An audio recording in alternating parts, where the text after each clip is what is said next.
குறைந்த விலை நிறைந்த தரம் தங்கள் தேவைகள் அனைத்தும் ஒரே இடத்தில். Jayachandran. GT Holidays, South India's #1 travel brand. You know you are special when you're with GT Holidays. நீலம் ஸ்டுடியோஸ் அப்ளாஸ் என்டர்டைன்மெண்ட் தயாரிப்பில் மாரி செல்வராஜ் இயக்கத்தில் துருவ் விக்ரம் நடிக்கும் பைசன் காலமாடன் அக்டோபர் 17 முதல் திரையரங்குகளில். நக்கீரன் நேயர்களுக்கு வணக்கம். இன்று நம்முடன் கருத்துக்களை பரிந்துரை இணைந்திருக்கிறார் அதிமுக ஒருங்கிணைப்பு குழுவின் புகழேந்தி அவர்கள். வணக்கம் சார். வணக்கம். வணக்கம் நக்கீரனுக்கு வணக்கம், ராஜவேலுக்கு வணக்கம். முக்கியமான நேரம் இல்லையா, அதனாலதான் ஒரு இன்டர்வியூக்கு வந்திருக்கீங்க. சொல்லுங்க. தேவ ஜெயந்திக்கு போன செங்கோட்டையன் அங்கே ஓபிஎஸ், டிடிவி, சசிகலா அவங்கெல்லாம் சந்திச்சாங்க. ஒன்றிணையணும், ஒன்றுபட்டால் தான் அதிமுக வந்து வலிமை பெறும் அப்படின்லாம் அவங்க பேசினாங்க. இது குறித்து உங்கள்கிட்ட கேட்கும்போது இதுதான் நம்மளும் தொடர்ந்து சொல்லிகிட்டு இருக்கிறோம், ஓபிஎஸும் தொடர்ந்து சொல்லிகிட்டு இருக்கிறாரு அப்படிலாம் சொன்னீங்க. அப்புறம் பேசிகிட்டு இருக்கும்போது ஒன்று சொன்னீங்க, நடவடிக்கைலாம் எடுக்க மாட்டார், நீக்கப்பட்டவுடன் தொடர்பு வச்சுருந்தா சில பேரை வந்து சில வரிகள் அப்படியே இருக்கும், கட்டுப்பாட்டை மீறி ஒழுங்கு நடவடிக்கையை மீறி அப்படிலாம் சொல்லி சில வரிகளை குறிப்பிட்டு நீக்குவார்.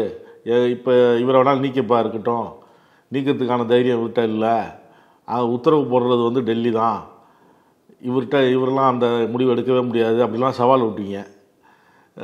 நக்கீரனில் மட்டும் நீங்கள் அதை சொல்லலை, பல ஊடகங்கள்லையும் அந்த கருத்தை நீங்கள் பதிவு பண்ணீங்க, சவாலே விட்டீங்க, நீக்கிப்பார் அப்படி இப்படின்லாம். அதுக்கப்புறம் செய்தியில் சந்தித்தவர் செங்கோட்டை நீக்குவதற்கு எந்த தயக்கமும் இல்லை, கட்சியின் தலைமை உத்தரவுக்கு மீறி கட்டுப்பாட்டை மீறி யார் செயல்பட்டாலும் வரிசையாக நடவடிக்கை எடுப்பது உறுதி தான் அப்படின்னு சொல்லியிருந்தார்.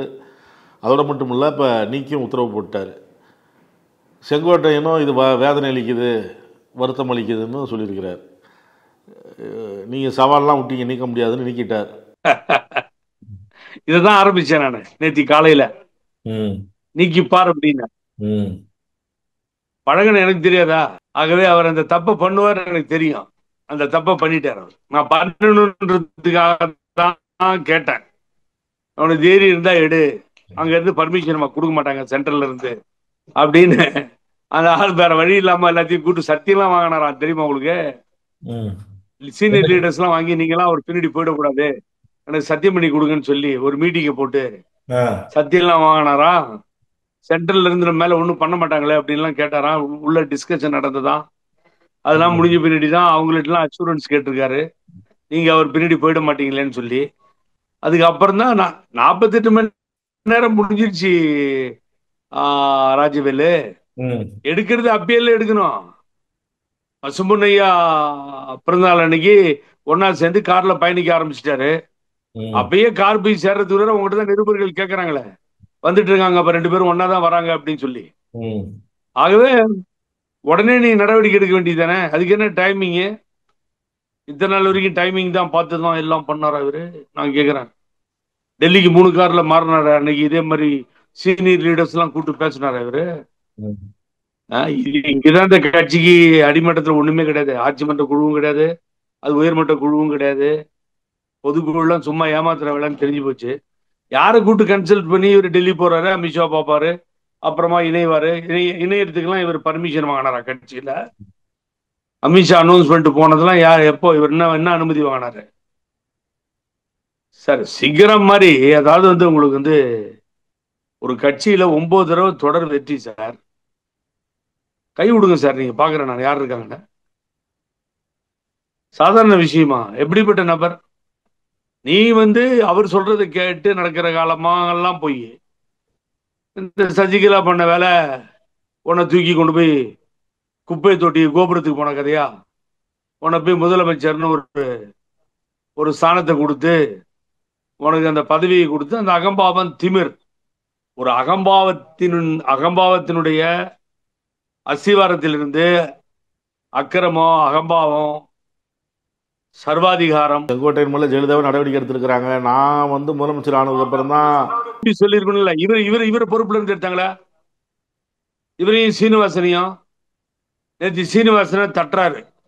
அவர் போய் அவங்க 4 பேரு தேவரையாவுக்கு வேண்டியவங்க நாங்க தான் அப்படின்னு காமிச்சுக்கிறதுக்கு போய் நிக்கிறாங்க. அந்த 4 பேரும் அவங்களுடைய சமுதாயம் பாருங்க அப்படின்னு காமிச்சுக்கிறதுக்கு நிக்கிறாங்க. அங்கேயே இவர் உள்ள போய் அவரு பூ போட வந்தா அவரை தள்ளுறாரு, தம்பிதுரை அடிச்ச மாதிரி தள்ளுறாரு. அந்த போட்டோல பாருங்க அந்த அசிங்கத்தை. எனக்கு கேவலமா இருக்குங்க. தட்டுற இங்க வந்து யாரையா தட்டுறா? இது எங்க உரிமையா, எங்க சொத்து, நாங்க வந்து ஐயா பக்கத்துல நிக்கிறோம், பசுமன் ஐயா இடத்துக்கு வர்றது வழக்கம், நீ எப்பயோ ஒரு தடவை தான் வருவ, நீ வந்திருக்க, என்ன தட்டுறேன்னு இருந்தாலும் கேட்கலையா? ஐயோ ரொம்ப கேவலமாயி போச்சு. அது 9 தடவை ஒரு முதல்வராக இருந்து ஆரம்பத்துல இருந்து கட்சியில இருந்து எடப்பாடி பழனிசாமி சொல்றாரு, செங்கோட்டையன் வந்து சட்டமன்றத்துல திமுக எதிர்த்து பேசுனது இல்ல, பொதுக்கூட்டத்துல திமுக எதிர்த்து பேசுனது இல்ல, இந்த மாதிரி திமுகவுக்கு ஆதரவா செயல்பட்டா என்ன வேடிக்கை பார்த்துட்டு இருக்க முடியும் அப்படின்னு கேள்வி எழுப்புறாரு. அது அழகா கேட்டாரு காலையில KS பேட்டியில, ரொம்ப சூப்பரா கேட்டார்ல. யார் தலைவர்? நீ ஒன்னைய பொதுச்செயலன்னு சொல்லிக்கிறியே, இந்த இயக்கத்திற்கு யார் தலைவர்? சட்டமன்ற எதிர்கட்சி தலைவர் யார்? சட்டமன்ற மரபும் தெரியாது, மண்ணாங்கட்டியும் தெரியாது, அப்புறம் இன்னும் ஏதாவது சொல்லிட்டு போறேன் நானு. அப்ப சட்டமன்றத்தில் பேசணும்னா அப்படி எழுச்சி பேசுறோமா? விட்டுருவாங்களா? துணைத் தலைவர் பதவியே இல்லைன்னு சொன்னவங்க தானே அப்புறம் துணைத் தலைவர் பதவி கொடுத்தாங்க உதயகுமாருக்கு. OPS எடுத்துட்டு அவர் அண்ணன் ஒன்னும் அப்படியே கம்பெனி ஆகிட்டார், போய் உட்காந்துட்டாரு. அது அவருடைய சுவாபம், ஒன்றும் பண்ண முடியாது. ஆகவே ஒரு சிகரம் போன்று உயர்ந்து நின்ற ஒரு ஒப்பற்ற தலைவர் செங்கோட்டையன். என்ன குற்றச்சாட்டுகள் என்ன சொல்றாரு ராஜவேலு? ஒரு காலையில் ஒரு பேப்பர் வச்சுட்டாரு, கேட்டா சிரிக்காதீங்க, பாக்குறவன் பேட்டி இந்த இதை பார்த்தா பேட்டி பார்த்தா சிரிப்பு தான் வரும். இவரு அத்திக்கடை அவினாசி திட்டத்துக்கு அம்மா அதுக்கு அஸ்திவாரம் போட்டு அதை ஆரம்பிச்சு வச்சு பம்பிங் சிஸ்டத்தெல்லாம் போட்டு எல்லாம் ரெடி பண்ணது. இதுக்கு போகும்போது மற்ற கட்சிகள்லாம் வருதுன்னு அங்க அம்மா போட்டோ தலைவர் போட்டோ இல்ல. மற்ற கட்சிகள் வந்தா என்ன, மற்ற கட்சிகள் போனா என்ன? அங்க அம்மா தலைவர் படம் இல்ல. நம்ம செஞ்சது, நம்ம ஆட்சியில கொண்டு வந்த நிகழ்ச்சி, நம்ம ஆட்சியில போட்ட திட்டம், அஸ்திவாரம், அம்மா நடைமுறைப்படுத்த போட்ட உத்தரவு, அது நடைமுறைப்படுத்துவதற்கு பாராட்டு விழான்னா அது யாருக்கு நடக்கணும்? அம்மாவுக்கு நடக்கணும். அங்க அம்மா படம் தலைவர் படம் இல்ல. பல கட்சிகள் சேர்ந்தா நீ விட்டுடுவியா? அவங்கள தெருவில் விட்டுடுவியா? அவங்க தலைவரை தெரியலையா உனக்கு? அப்போ நாம் உரிமை கொண்டாட வேண்டிய இடம் இல்லையா அது? அதனாலதான் அவர் வரல. இன்னைக்கு என்ன பண்றாராம், அவர் பக்கத்துல இன்னும் அறிவாளி இருக்கும் பாருங்க. இங்க பாருங்க, நீங்க வந்து பாத்தீங்கன்னா அதுல வந்து இவர் ஒரு ஃபங்க்ஷனுக்கு போயிருக்காரு செங்கோட்டையன், அதுல அம்மா படமும் தலைவர் படமும் இல்ல. இது பாருங்க, அது சைக்கிள் வழங்க விழா, கவர்மெண்ட் ஃபங்க்ஷனு, அதுல MK ஸ்டாலின் படம் தான் இருக்கும். ஆட்சி தான் இழந்துட்டிய, ஆட்சி அதிகாரத்தையே அடகு வச்சு விட்டுட்டிய. அதுக்கு பின்னாடி எங்க நொட்டுவாங்க? யார் படம் இருக்கும்? அப்புறம் அவங்க படம் தான் போட்டுக்குவாங்க. அவங்க ஆட்சி வந்துடுச்சு, கலைஞர் படம் தான் இருக்கும், ஸ்டாலின் படம் தான் இருக்கும், உதயநிதி படம் தான் இருக்கும், முதல்வர் படம் தான் இருக்கும். அவங்க ஏன் படம் போடணும்? பொது நிகழ்ச்சிக்கு வித்திட்டு அம்மா படத்தை தலைவர் படத்தை போடலன்னா எதை காட்டுற நீ கொண்டு வந்து? அதுல போனாரு செங்கோட்டையான்னு பழிய போடுற. சும்மா நான் சொல்றது உங்களுக்கு புரிஞ்சுதா? அரசு பங்கன்ல அவங்க போட்டுக்கிறான், அப்புறம் ADMK வந்தா நம்ம போட்டுக்கிறோம், இதுதானே நடக்கும். அதை போய் ஒரு குற்றச்சாட்டு அவர் மேல. அது மாதிரி அப்புறம் படிக்கிறாராம், கட்சியிலிருந்து அடிப்படை உறுப்பிலிருந்து நீக்கப்பட்டவர் அப்படின்னு. எனக்கு தினகரனுக்கு எனக்கு சரியா வராது, அது தமிழ்நாடு பூரா தெரியும்.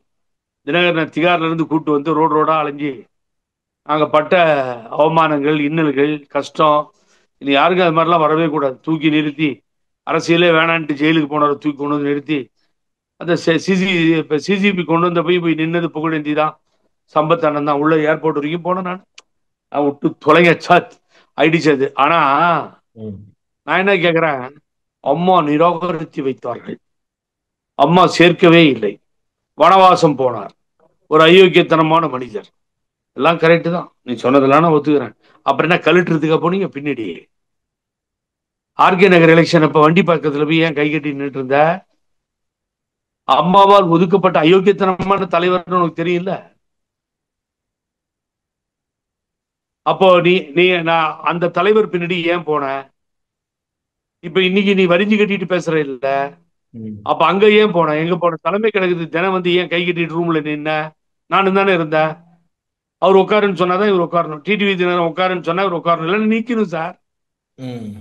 உள்ளே ஒரு நாள் பயங்கர கலாட்டா, CV சண்முகம் எகிரி, இவர் எகிரி, ஒரு கலாட்டாகி முன்னாள் அமைச்சர் காமராஜ் தலைமை கழகத்துல அந்த CVS அடிக்க போய் CVS இவர் கண்ணா பின்னான்னு பேசி அதெல்லாம் சொன்னா அசிங்கம். அப்புறம் திருப்பி இந்தால் பேசி TTV தினகர ஒரே ரகலையே, இதே சீனிவாசன், இதே செங்கோட்டையன் எல்லாம் உள்ள இருக்காங்க. புகழேந்தி பிடிச்சுக்கோங்க, அமைதி அமைதி, எல்லாத்தையும் சரி பண்ணுங்கன்னு நடுவுல நான் நின்றுட்டு எவ்வளவு அதெல்லாம் எக்கச்சக்கமா ஒரு ஸ்டோரி இருக்கு, நமக்கு போதாது.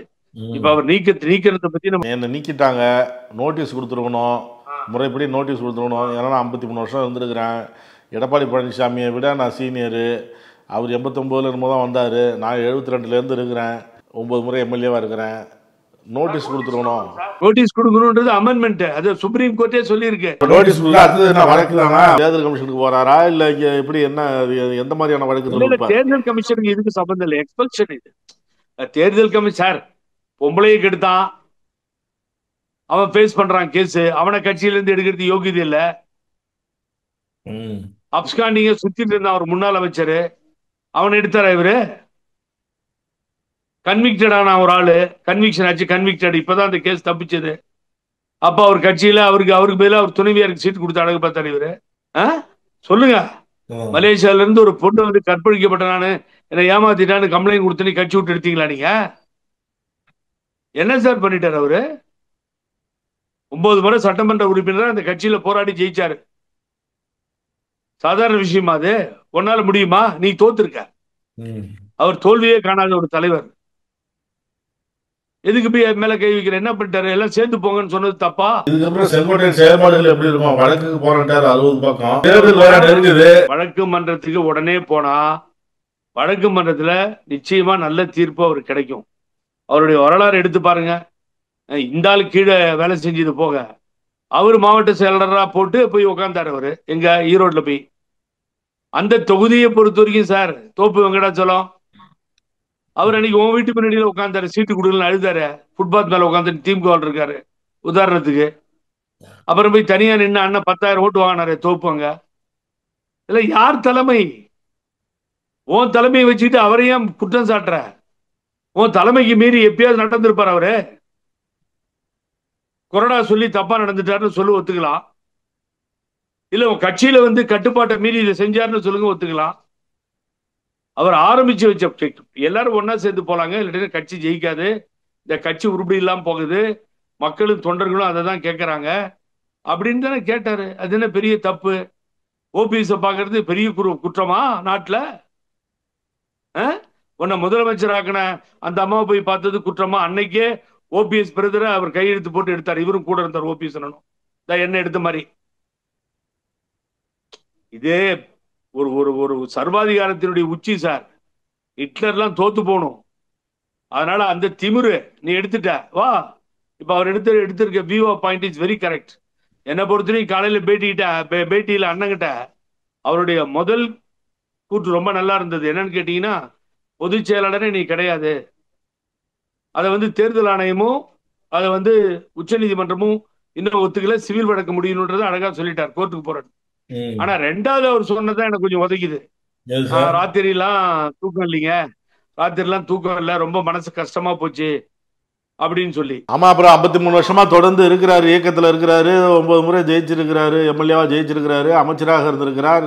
ஜெயலலிதாவுக்கு பிரச்சார பயணங்கள்ல நீங்க தான் சொல்லிருக்கீங்க, சரியான ரூட் மேப் போட்டு கொடுத்துருக்கிறாரு. எம்ஜிஆர் விசுவாசியா தீவிரமா இருந்திருக்கிறாரு. அப்புறம் வருத்தம் இருக்காதா, வேதனை இருக்காதா? இல்ல, யூ ஆர் கரெக்ட், நீங்க சொல்றதுதான் கரெக்ட். பாவம், அது மனசு கஷ்டமா தான் இருக்கும். ஏன்னா ஆனா அவர் சொன்னதுல A1 சொன்னதுதான் கரெக்ட். யாரு சார் பி டீம்னு சொல்றது? யாரு பி டீம்? நான் போட்டு காமிக்கிட்டுமா? 2 நாள்ல போறேன். அசம்பிளியில போய் 20 நிமிஷம் பேசியிருக்காரு. கலைஞர் படத்திறப்பு, குடியரசுத் தலைவரே யாரோ வந்தது இந்த ஃபங்க்ஷன் சட்டமன்றத்துல. என்ன தவறுன்றனா கூட என்ன, ஒரு நேரத்துல ஒரு ஃபங்க்ஷன்ல கலந்துக்கிட்டா பாராட்டி பேசதான் செய்யணும். அத போய் பி டீம் இவரு எழுத்து பேசல. என்ன பேச சொல்ற? எழுத்து நீ யார்? பி டீம் திராவிட முன்னேற்ற கழகத்தினுடைய கைப்பாவையாக அடிவருடியாக மாறி காப்பாற்றி கொண்டு, அவங்களுக்கு என்ன தெரியுமா ஆராய்ச்சி வேலை? ஓப்பனா சொல்றேன், கேட்டுக்கோங்க. நான் உண்மையிலே ரொம்ப நேரம் ஆராய்ச்சி பண்ணேன். நான் என்னைக்காவது இந்த முதலமைச்சரை தவறா பேசாமலே கொண்டு போயிட்டு இருக்கேன் நான். ஏன்னா திராவிட இயக்கம் நிலைத்து நிற்பதற்கு இந்தியாவில் முக்கிய காரணமாக இருப்பவர் திரு மு க ஸ்டாலின் என்ற முதலமைச்சர். அதனாலதான் நான் பாராட்டி பேசுறேன். ஆனா இவர் விஷயத்துல அவர் பண்றது சரியே இல்லை, கொஞ்சம் கூட சரியில்லை. அது திமுக தோழர்களுக்கும் தலைவர்களுக்கும் எல்லாத்துக்கும் தெரியும். ஒரு கேஸ் சார், ஒரே ஒரு வழக்குல யாராவது முன்னாள் அமைச்சர் உள்ள போயிருக்காங்களா? ஒரு வழக்குல தேடிட்டு போய் அரெஸ்ட் பண்ணிருக்கீங்களா? டிவிஎஸ் இவ்வளவு ரைடு விட்டு சார் ஆயிரக்கணக்கான பக்கம் பேப்பர் இருந்தா பரவாயில்ல. டிவிஎஸ் ஆபீஸ்ல லட்சக்கணக்கான பேப்பர் வச்சுட்டு உட்கார்ந்துருக்கான் ஆபீசர்ஸ். சொல்லுங்கன்னு சொல்லி யாரு ஒருத்தராவது கைது செய்யப்பட்டிருக்கிறார்களா? கமிஷன் அமைக்கப்படும் என்று உறுதிமொழி கொடுத்தீர்களே, கமிஷன் அமைக்கப்பட்டதா? 1000 கோடி மெகா திட்டம் அப்படின்னு சொல்லி டி நகர்ல தண்ணியே நிக்காது. கிட்டத்தட்ட 796 கிலோமீட்டர் என்னவோ வடிகால் இதுல கீழே தண்ணி போயிடும், அதனால இனிமேல் நிக்காதுன்னு சேலஞ்சா பேசினாரு. அந்த 1000 கோடியில ஊழல் நடந்தது என்னாச்சு? 4800 கோடி சுப்ரீம் கோர்ட் வரைக்கும் போயிட்டு வந்தது, அது என்னாச்சு? 12,000 பதவிகளை கையில வச்சுக்கிட்டு இப்பயும் வேலுமணி மேல பாஞ்சீங்க, அரசு பண்ண முடிஞ்சதா? யாருக்கு பி டீம்? கொடநாடுல இருந்து கொள்ளையில இருந்து. அது ஒரு பெரிய காமெடி. அடுத்த காமெடி அடிக்கிறார் இருந்தாலும். இதை எப்படிதான் இந்த செம்மலையும் அண்ணனும் இந்த பக்கத்துல உட்கார்ந்து இருக்கவங்களும் எப்படிதான் கேட்டுட்டு இருக்காங்கன்னு தெரியல. நான் இங்க ஆட்சியிலே நாங்க விசாரிச்சு முடிச்சிட்டோம். அப்ப இப்ப நடக்கிற விசாரணையில என்ன? ரீஇன்வெஸ்டிகேஷன் நடக்குதா? அப்ப ஆரம்பிச்ச கேஸ் முடியவே இல்லை ராஜவேலு. கொஞ்ச நாள் டாக்டர் சுதாகர் விசாரிச்சாரு, இப்ப சிபிசிஐடிக்கு வந்து நிக்குது. எங்க முடிஞ்சது கொடநாடு கொள்ளை? காமநாடர்ல 18 பேர் விசாரிக்கப்பட வேண்டும்.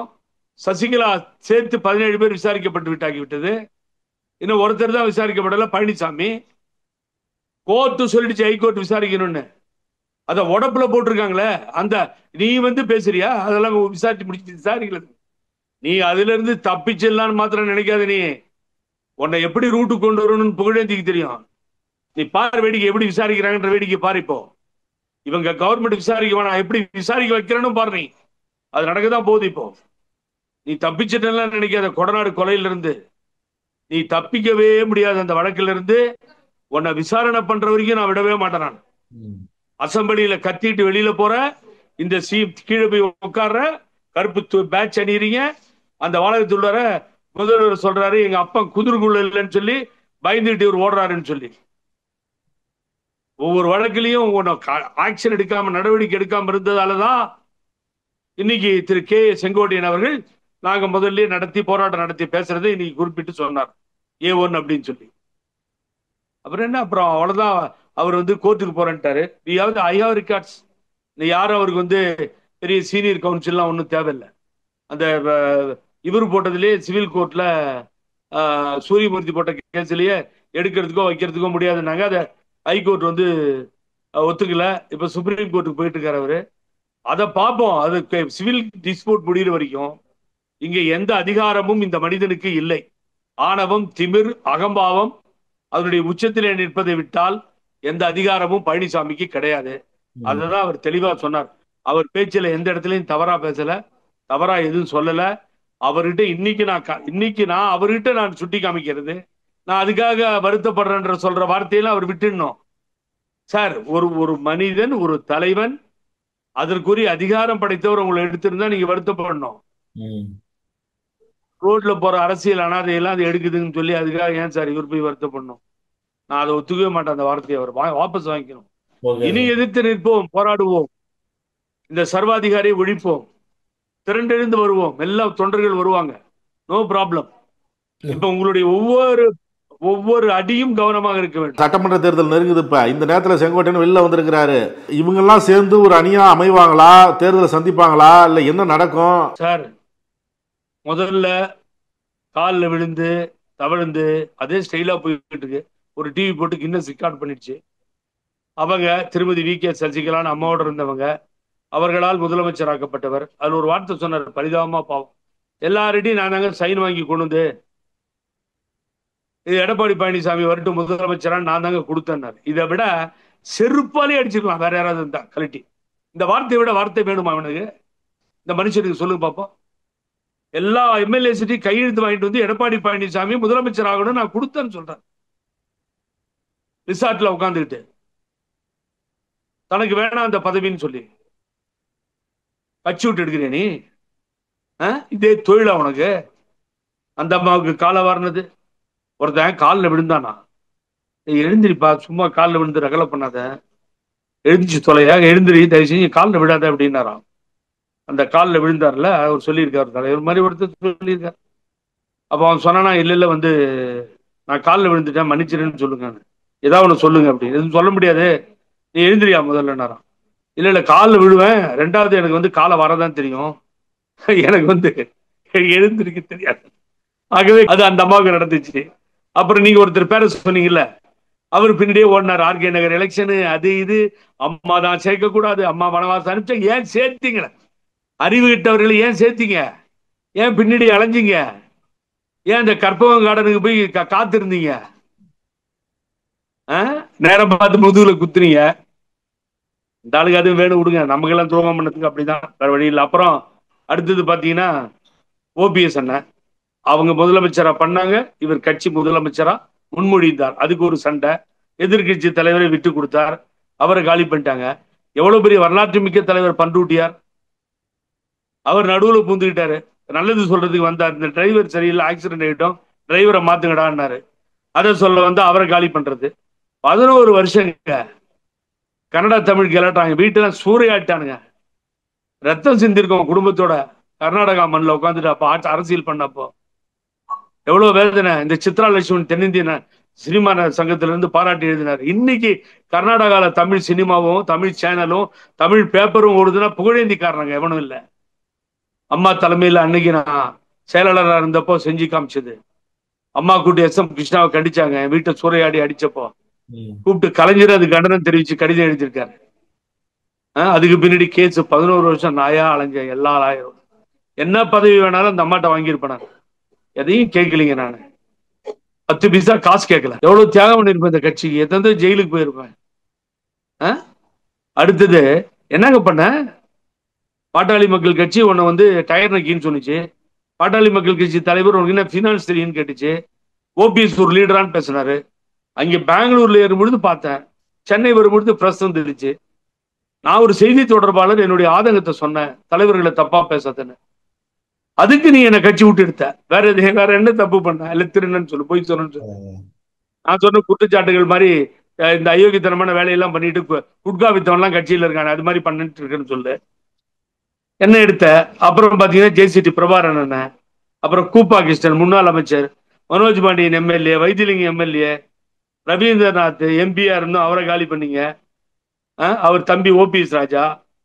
சொல்லுங்க, எவ்வளவு பேர் சொல்லிட்டு போகணும் சொல்லுங்க. இன்னும் இருக்கு என்கிட்ட பெரிய லிஸ்ட். என்னங்க நியாயம்? கட்சியில பாருங்க, நான் சொல்லிட்டு வந்த அத்தனை பேரும் அன்வர் ராஜா வந்து திமுகவுக்கு போயிட்டாரு. நீங்க வந்து இத்தனை பேரையும் நீங்க பாருங்க, எங்கேயாவது கட்சிக்காக எதிர்த்து ஏதாவது இந்த ஆளை வந்து நான் ஒருத்தன் தாங்க ஆரம்பத்திலிருந்து பேசிட்டு இருக்கேன், அதையும் ஓப்பனா சொல்றேன். அது ஓபிஎஸ் அண்ணனும் பேசுறது இல்ல, இந்த அம்மாவும் அப்பப்ப ஏதாவது பேசிட்டு உள்ள போயிடுது சசிகலா அம்மா. ஆக அவரும் கடுமையா பேச மாட்டார் ஓபிஎஸ், அவருடைய சுபாவம் அது. உன்னை எதிர்த்து கடுமையா ஆரம்பத்திலிருந்து நான் பேசிக்கிட்டே இருக்கேன். நான் என்ன எவ்வளவு பேர் வேலை பேசி பார்த்துறான், போடாடே வேலையை பார்த்துட்டு போங்கடா, வேலையை பார்த்துட்டு.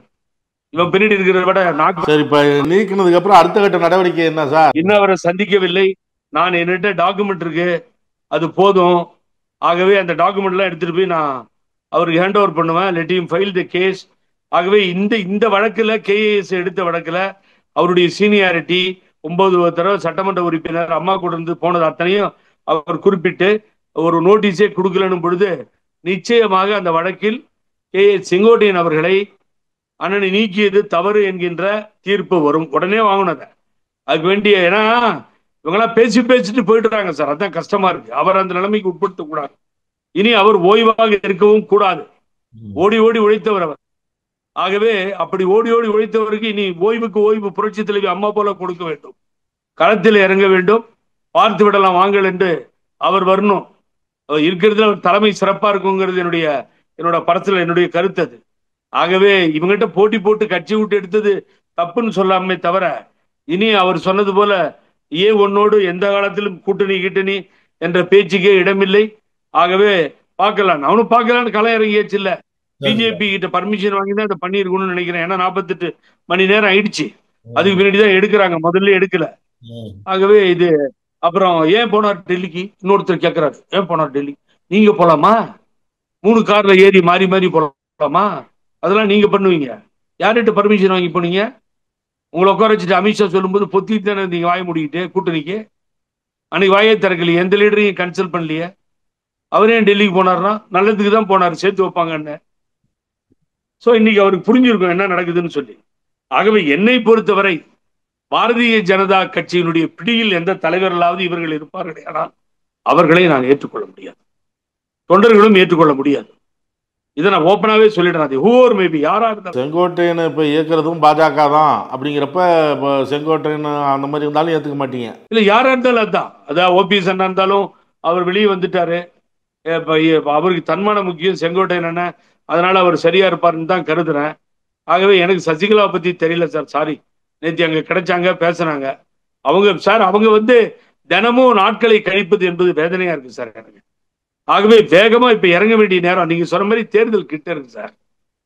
அதனால இனி செங்கோட்டையன் தூக்கமே இல்லைன்னு, இனி தூக்கமே வேண்டாம். இந்த சர்வாதிகாரி ஒழிக்கின்ற வரை தூக்கம் இருக்கக்கூடாது. ஒரு பக்கம் லீகலா போங்க, ஒரு பக்கம் கட்சிக்காரனை சேர்க்கறதுக்கு ஆரம்பிச்சு அவனும் ரோட்ல போன வந்தவெல்லாம் உங்களை பேசுறான் சம்பந்தம் இல்லாம. அந்த கட்சிக்கே சம்பந்தம் இல்லை, ஏடிஎம்கேக்கு அவன் மெம்பரும் இல்லை. அங்க இருக்க கட்சியினுடைய செய்தியாளர்கள், இவங்க செய்தி தொடர்பாளர்கள் யாரும் வர்றதில்லை. யாருன்னே தெரியல சார், எவன் தெரியாது. அவன்லாம் உட்காந்துட்டு டிவியில அண்ணா திமுகன்னு பேசுறான். இவர் முதல்ல எம்எல்ஏ ஆனப்ப பிறந்தே இருக்க மாட்டான், அவன்லாம் பேசிட்டு இருக்கிறான். அதனால ஆகவே இந்த இவர் தன்னை, அதாவது ரொம்ப இலங்கன மனசு. ஒன்னு சொல்லி முடிச்சுக்கிறேன். என்னன்னு கேட்டா, அவரு கலைஞர் இருக்கும் பொழுது 96 கைது செய்யப்பட்டு சேலம் சிறையில் இருக்காரு. அப்ப நான் அங்க போறேன் பாக்குறதுக்கு. நான் தான் முதலாளா கேள்விப்பட்டோன்னே போறேன். எனக்கு கர்நாடகாவில் நிக்கிறப்ப நான் தேர்தல் இன்சார்ஜா இருந்தார். பாவம், நைட் அண்ட் டே உழைப்பார். அது மாதிரி உழைப்பெல்லாம் பார்க்க முடியாது. அவரு திரு கூப்பா கிருஷ்ணன், அப்ப லாரன்ஸ் இருந்தாரு, இவங்க இன்சார்ஜ். அந்த பக்கம் காந்தி நகர். அது ஜெயிக்கும்னு கேட்டேன், தொகுதி மாறி போச்சு. அது அடம்பிடிச்சு ஒருத்தர் விஷம் குடிச்சிடறேன்ட்டு தொகுதியை வாங்கிட்டாரு. சரி, எஸ்டியை சப்போர்ட் பண்ணாரு அந்த நேரத்துல. சரி, அம்மா தூக்கி எறிஞ்சிட்டாங்க, ஏதோ பண்ணிட்டு போங்கன்னு. எப்படியா ஜெயிச்சு வாங்க போயிருந்தாங்க. அந்த நேரத்தில் அவர் ஒர்க் பண்ணதெல்லாம் நினைவில் வச்சுட்டு போனேன். நான் ஒவ்வொன்று அட ஆரம்பிச்சிட்டார் எங்க சேலம் சென்ட்ரல் ஜெயிலில். அழுகுறாரு. கூப்பா கிருஷ்ணன் பக்கத்தில் இருக்காரு. நீ சொல்லு போய் மாப்பிள்ளை எப்ப பாரு ஓன்னு அழுதுட்டு அகல பண்ணிட்டு இருக்கிறாங்க. என்ன பெரிய கிழிச்சிட்டாங்க ஜெயிலில் போட்டு என்ன பண்ண போறாங்க இவங்க? 60 நாளுக்கு மேல வைக்க முடியாது, சட்டம் சொல்லுது, பாத்துக்குவோம் அப்படின்னு. அவர் ஒரு இலங்கன மனசுங்க. பாவம் ஒரு தைரியமா அப்படின்றது இல்லை, எங்கேயும் எந்த தகராறும் இல்லாம அமைதியா போகணும்னு தான் அம்மா வழியில் அப்படி வந்த தலைவர்கள். அப்படி தவறு சொல்றதுக்கு நான் தயாரா இல்லை கண்ணாபண்ணன். அப்படிப்பட்ட ஒரு லீடர் பக்குவமான முறையில் எடுத்து சென்றால் நிச்சயமாக அவர் தலைமைக்கு தகுதி உடையவர். அது நடக்கும். நீக்கிறது அவருக்கு பலம் சேர்க்கும். அப்படிப்பட்ட தலைவர் சேலம் ஜெயிலிருந்து வெளியில வர்றப்போ போகும்போது இவர் எழுதாரு. வெளியில் வர்றப்போ ஜெயில இருந்த ஜெயிலர் உட்பட்ட ஸ்டாப் பூரா அழுவ ஆரம்பிச்சுட்டான். என்ன விஷயம்னா, இவருக்கு சாப்பாடு வந்தா எல்லாத்துக்கும் சாப்பாடு வரும் ஹோட்டல்ல இருந்து. அவங்க நல்லது கெட்டது ஏதாவது கேள்விப்பட்டா அங்கேயே உட்காந்துட்டு யாராவது அனுப்பிச்சு ஹெல்ப் பண்ண சொல்லியிருக்காரு. 2 வீலர்லாம் வாங்கி கொடுத்தாராம், ஸ்கூட்டர் அது மாதிரி எல்லாம் வாங்கி கொடுத்து ஹெல்ப் பண்ணியிருக்காரு. கல்விக்காக பணம் கட்டியிருக்காரு அந்த பசங்களுக்கு எல்லாம். இவர் வெளியில வர்ற இன்னைக்கு ஐயோ வெளியில போறாரு ஜெயில இருந்து நான் வாழுறா. உள்ள வந்தப்ப இவர் எழுதாரு. ஆக ஒரு நல்ல மனிதர், அருமையான மனிதர், அருமையான தலைவர். நமக்கு அண்ணா என்று அழைப்பதற்கு ஏற்ற ஒரு ஒப்பற்ற தலைவர். அம்மாவினுடைய செல்ல பிள்ளைகளில் அவர், நான், ஓபிஎஸ் போன்றவர்கள் எல்லாம் அந்த செல்ல பிள்ளைகள். ஆகவே இப்படி பழி வாங்குறது ஒவ்வொருத்தர் இன்னும் யாரு சார் இருக்கா? இந்த ஆள் எடுக்கிறதுக்கு ஒரு நல்ல ஒரு உள்ள கிடையாது. அவன்லாம் காசுக்காக ஜாலரா அடிச்சுக்கிட்டு இவர் பின்னாடி நிக்கிறவங்க தாங்க இருப்பாங்க. ஆனா தேர்தல் வரும்போது ஒருத்தர் கூட தேர்தலில் நிக்க போறது இல்ல. நான் திரும்பி திரும்பி சொல்லிட்டு இருக்கேன். பழனிசாமி பக்கத்தில் இருக்க ஒருவரும் இன்னும் ஓப்பனா அடிக்கிறேன், திரு செம்மலை அண்ணனும் சேர்ந்து சட்டமன்ற தேர்தலில் நிக்க மாட்டாங்க. எல்லாம் பின்னாடி போயிடுவாங்க. அரசியல் அனாதையில நின்று எல்லா இடத்துலையும் டெபாசிட் போகும். அதனுடைய வழி முறைதான் இன்றைய தினம் செங்கோட்டையனை நீக்கி இருப்பது. இங்கு நாட்டு மக்களும் தொண்டர்களும் யாரும் இந்த நீக்கத்தை ஏற்றுக்கொள்ளவில்லை. நன்றி, வணக்கம். ராஜவேலு. பார்க்கின்ற நேயர்களுக்கு நெஞ்சார்ந்த நன்றி. நக்கீரன் டிவிக்கு சப்ஸ்கிரைப் செய்யுங்கள். உங்கள் ஆதரவே எங்கள் பலம். ஆசிரியர்களுக்கு நண்பனாகவும் மாணவர்களுக்கு ஆசானாகவும் திகழும் தேர்வு வழிகாட்டி. ஒவ்வொரு பாடத்திற்கும் அனுபவமிக்க ஆசிரியர்களின் துல்லியமான தெளிவான விடைகள். CNC இருக்கு, தேர்வு பயம் எதற்கு? இது தீரன் பப்ளிஷிங் ஹவுஸ் விற்பனை வெளியீடு.